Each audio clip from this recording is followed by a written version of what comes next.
Microsoft Excel merupakan salah satu aplikasi yang familiar di kalangan para pengguna komputer.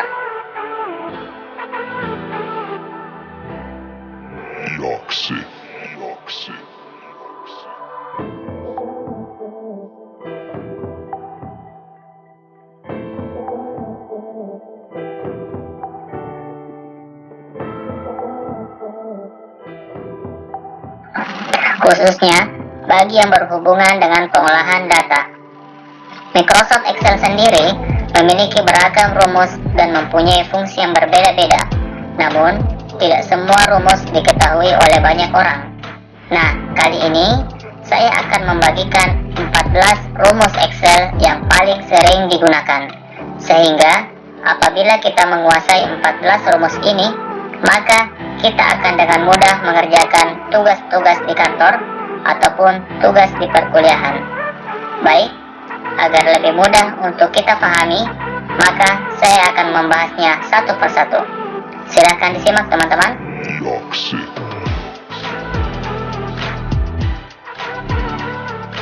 Yang pertama adalah fungsi sum. Sum adalah rumus yang digunakan untuk menjumlahkan data pada range. Sum ini merupakan rumus yang paling familiar dan sangat sering kita gunakan di antara rumus-rumus yang lainnya. Adapun sintaksnya adalah, di sini sudah ada beberapa data. Kita jalankan fungsi sum sama dengan sum buka kurung, kemudian kita blok range atau data yang ingin kita jumlahkan, kemudian enter. Nah, ini yang pertama adalah sum, ya, sangat mudah dan sering kita gunakan. Lanjut.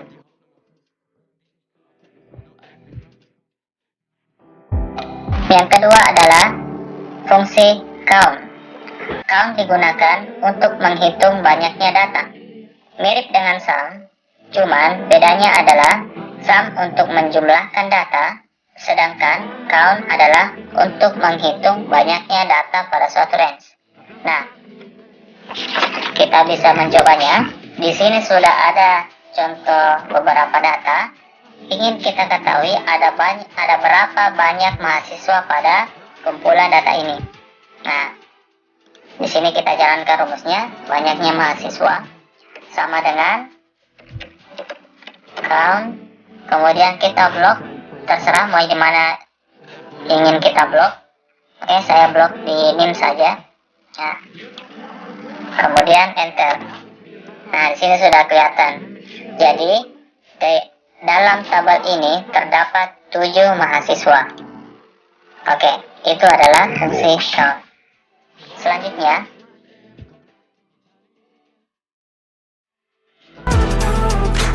fungsi yang ketiga adalah average. Average digunakan untuk mendapatkan nilai rata-rata dari kumpulan data pada suatu range. Nah, kita mencobanya. Di sini kita mau cari berapa nilai rata-rata dari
yaitu adalah fungsi if.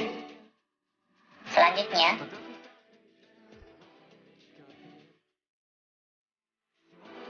fungsi kelima yaitu sum if. Sum if merupakan turunan dari fungsi sum, di mana sum if digunakan untuk menjumlahkan data berdasarkan kriteria tertentu. Nah, di sini ada contoh tabel yang berisikan data nilai mahasiswa dan juga jenis kelamin. Kita ingin mengetahui total nilai untuk mahasiswa laki-laki dan total nilai untuk mahasiswa perempuan. Kita gunakan rumus sum if sama dengan sum if buka kurung, kemudian di sini keterangannya range ya. Kita blok yang menjadi range kriterianya, yaitu kolom jenis kelamin, kemudian titik koma, kriterianya yaitu laki, kemudian titik koma sum range ya, yang mana kita ingin jumlahkan yaitu pada kolom nilai, kemudian enter. Jadi total nilai mahasiswa yang berjenis kelamin laki-laki itu 434.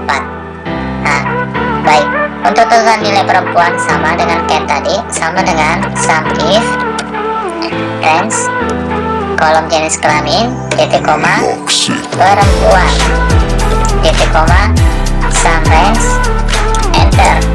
180 seperti itu. Ini adalah fungsi sum if. Baik, selanjutnya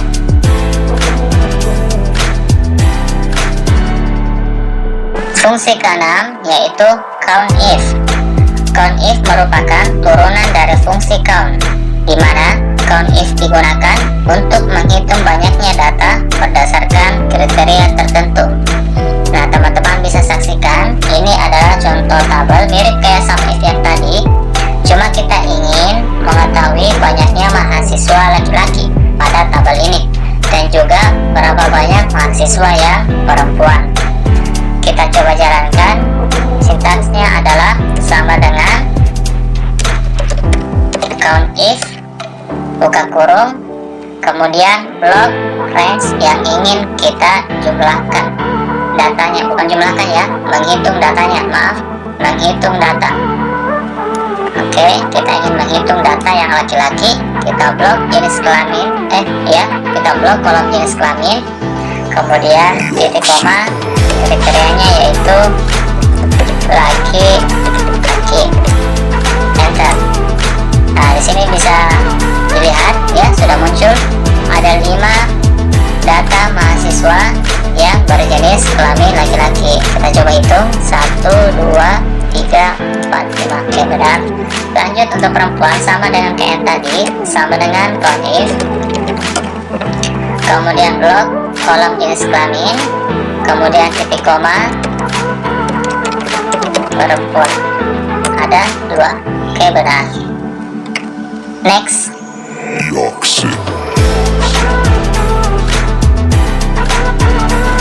Fungsi ketujuh yaitu proper. Proper merupakan fungsi yang digunakan untuk menjadikan huruf besar di huruf pertama pada string teks dan huruf-huruf lain setelahnya dijadikan menjadi huruf kecil. Dengan kata lain, karakter pertama adalah kapital dan setelahnya adalah bukan kapital atau huruf kecil. Nah, di sini sudah ada contoh kalimat yaitu Indonesia negaraku. Teman-teman bisa saksikan semuanya ini adalah huruf kecil ya.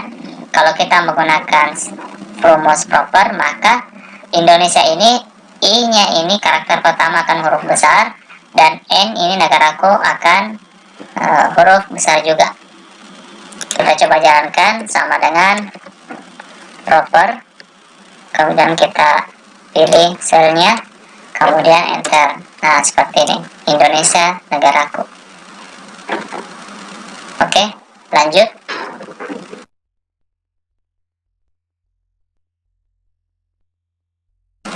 Fungsi ke-8 yaitu upper. Upper merupakan fungsi yang digunakan untuk mengkonversi semua teks menjadi huruf besar. Oke, di sini bisa disaksikan ada kata Indonesia Saya jalankan fungsi upper sama dengan upper, buka kurung, kemudian pilih selnya, enter. Nah, Indonesia ini akan berubah atau terkonversi menjadi huruf besar semuanya seperti ini. Baik, lanjut.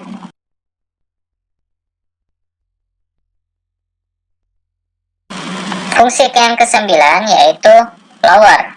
Lower merupakan fungsi yang digunakan untuk mengkonversi semua teks menjadi huruf kecil, ya. Jadi lower ini kebalikan dari yang tadi upper. Kalau upper huruf besar, lower itu huruf kecil. Nah, sintaksnya sama kayak upper, sama dengan lower, buka kurung, pilih selnya, enter. Nah, jadi huruf kecil yang tadinya i karakter pertama ini besar, kalau dikonversi dengan fungsi lower maka huruf menjadi huruf kecil, seperti itu.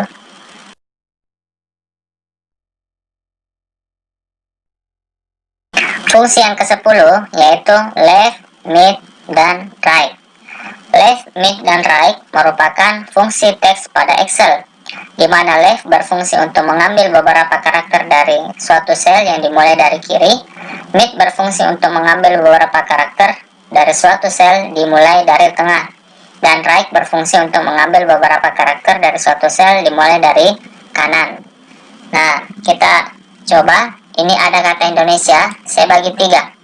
Jadi, saya ingin mengambil 3 karakter pertama pada kata Indonesia ini, kemudian 3 karakter di tengah pada kata Indonesia, dan 3 karakter terakhir pada kata Indonesia.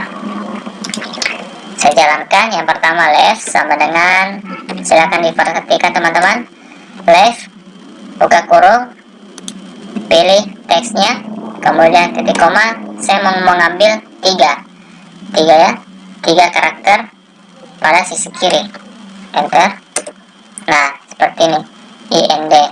Kemudian mid sama dengan mid, ini agak berbeda sedikit, jadi kita pilih dulu teksnya, kemudian titik koma, kita pilih start 6, artinya kita mau start atau dimulai pada karakter keberapa. Jadi kata one ini ada pada dimulai karakter keempat, 1, 2, 3, 4. Nah, jadi kita tulis 4, kemudian titik koma, saya mau mengambil 3, ya, itu 6 charge, artinya berapa banyak karakter yang ingin diambil. Saya mau mengambil 3, enter. Nah, seperti ini one. Lanjut right ini mirip dengan left, jadi mudah. Right, maaf, sama dengan right, kemudian pilih teksnya, titik koma, pilih atau tulis angka 3. Nah, seperti ini. Jadi saya bagi-bagi 3 ya, left, mid, dan right Indonesia. Oke, selanjutnya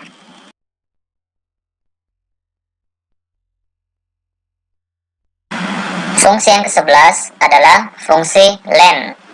Fungsi len digunakan untuk mengetahui jumlah karakter pada suatu sel. Ini ada contohnya, yaitu kata Indonesia.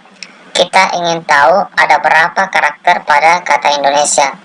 Nah, sintaksnya adalah sama dengan len, buka kurung, kemudian pilih selnya yang mana, kemudian enter. Nah, ini hasilnya adalah 9. Jadi kata Indonesia ini mempunyai 9 karakter atau 9 huruf. Seperti itu. Baik, selanjutnya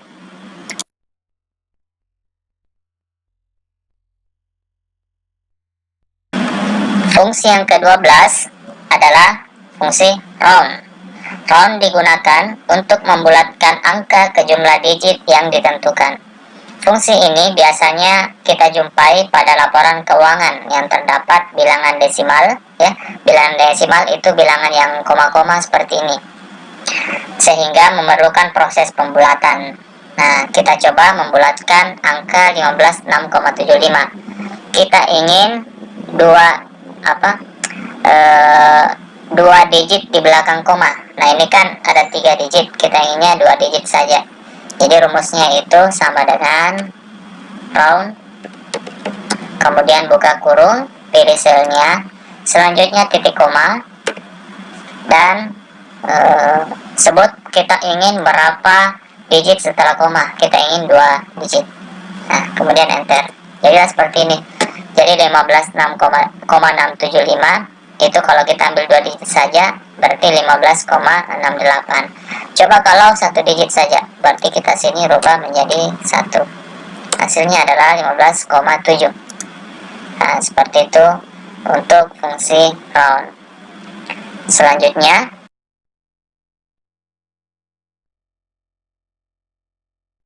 fungsi yang ke-13 yaitu concatenate. Concatenate digunakan untuk menggabungkan kata. Nah, seperti ini ada contohnya. Di sini terdapat 3 teks. Teks 1, teks 2, dan teks 3. Nah, ini kata-kata ini kita ingin gabungkan menjadi satu kalimat. Nah, kita menggunakan rumus concatenate.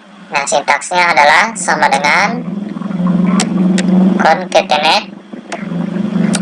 Kemudian kita pilih teks yang pertama, selanjutnya titik koma, teks kedua, titik koma. Jadi ini tidak ada batasan sampai berapa teks ya, terserah sampai berapa. Nah, ini kebetulan ada 3 teks yang ingin kita gabungkan. Nah, seperti ini, balas kurung, kemudian kita enter. Nah, hasilnya seperti ini. Jadi dia sudah menggabung menjadi satu kata atau satu kalimat. Nah, di sini kita ingin ada pemisah spasi di antara kata-kata ini. Nah, kita bisa modify, yaitu dengan memberikan spasi di antaranya. Jadi kita titik koma dulu, kemudian ketik 2 kali, selanjutnya titik koma. Di sini kita kasih spasi, artinya ada jarak spasi di antara 2 kata tersebut. Selanjutnya di sini juga kita kasih spasi seperti ini. Jadi ada spasi. Enter. Nah, hasilnya seperti ini. Aku cinta Indonesia. Itu untuk fungsi concatenate. Oke, kita lanjut ke rumus selanjutnya.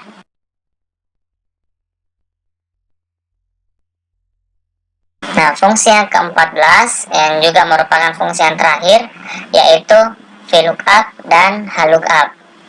Nah, VLOOKUP dan HLOOKUP ini sama-sama merupakan fungsi lookup pada Excel, atau dengan kata lain, fungsi yang mengambil data pada tabel lain berdasarkan kata kunci yang ditentukan. Nah, VLOOKUP dan HLOOKUP ini sering kita temui di tugas-tugas kantor ya, ataupun juga di tugas perkuliahan. Jadi, kalau seandainya kita ingin menguasai Excel, maka sangat wajib bagi kita untuk menguasai rumus ini, terutamanya VLOOKUP ya. HLOOKUP juga seperti itu. Nah, selanjutnya perbedaannya adalah VLOOKUP mengambil data secara vertikal ya, ini VLOOKUP datanya vertikal. Nah, sedangkan HLOOKUP itu mengambil data secara horizontal. Teman-teman bisa lihat untuk tabel bantu VLOOKUP ini, headernya itu ada di atas seperti ini. Kemudian datanya itu turun ke bawah, itu artinya datanya vertikal. Sedangkan HLOOKUP bisa disaksikan headernya itu terdapat di sebelah kiri. Ini ya, tadi ini ada di atas, ini dia ada di sebelah kiri. Kemudian datanya dia itu memanjang secara horizontal seperti ini. Nah, makanya itu dikasih nama VLOOKUP dan HLOOKUP. V itu artinya vertikal dan H itu artinya horizontal. Baik, kita langsung bikin rumusnya. Sama dengan, kita mulai dari VLOOKUP dulu ya teman-teman. Sama dengan VLOOKUP, kemudian kata kuncinya ini, kemudian titik koma, kemudian kita blok tabel bantunya seperti ini.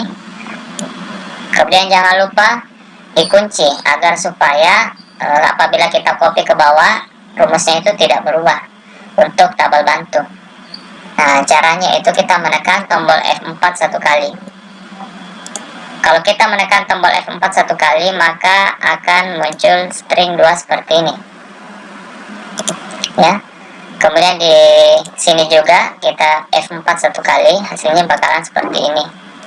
Kemudian titik koma kita sebut dia ada pada kolom berapa. Nah, contoh ini nama barang, kita ingin tampilkan nama barang, di tabel bantu nama barang itu berada pada kolom kedua. Kolom pertama itu kode, kolom kedua itu nama barang. Seperti itu, jadi kita ketik 2 karena kita ingin kolom kedua yaitu nama barang, kemudian titik koma false, jangan lupa terakhir ditutup dengan false, tutup kurung, kemudian kita enter. Hasilnya seperti ini. Jadi kode A itu nama barangnya sabun. Nah, kalau ini kita rubah jadi B, dia juga berubah, B itu minyak goreng. Ini ya, kita kasih A ya, sabun. Kemudian selanjutnya yaitu harga, rumusnya sama, jadi kita copy saja, kita paste di sini, hanya bedanya yaitu beda kolom. Tadinya kolom kedua, kita ingin kolom ketiga, enter, seperti ini. Kemudian lanjut yang satuan, kita copy, kita paste di sini, harga satuan itu kolom keempat. Oke, kemudian sudah jadi, kita blok, kemudian kita copy ke bawah, hasilnya bakalan seperti ini. Semua akan serba otomatis, jadi kita tidak usah mengetiknya satu persatu lagi ya. Seperti itu untuk VLOOKUP. Selanjutnya HLOOKUP, rumusnya sama dengan VLOOKUP, cuma bedanya yaitu pengambilan datanya secara horizontal. Baik, langsung saja sintaksnya sama dengan HLOOKUP. Kemudian pilih kolom kunci, titik koma, kemudian kita blok tabel bantunya ya, kecuali header nggak usah, datanya saja. VLOOKUP juga tadi seperti itu, nggak usah header. Nah, HLOOKUP juga nggak usah header, langsung datanya saja. Sama seperti tadi, yaitu kita tekan F4 satu kali sehingga akan muncul string seperti ini, string dolar ya. Nah, di sini juga. Oke, modelnya seperti ini. Kemudian titik koma, kita ingin dia di baris keberapa. Kalau tadi istilahnya VLOOKUP kita pilih kolom keberapa, HLOOKUP ini bahasanya kita pilih baris keberapa. Nama barang itu berada pada baris kedua. Baris pertamanya yaitu kode. Nah, ini kode. Nama barang itu baris kedua. Berarti kita pilih 2 titik koma false. Sama kayak tadi, harus ditutup dengan false ya. Kurung, enter. Hasilnya seperti ini. D itu adalah ini D gula pasir. Nah, ini D gula pasir.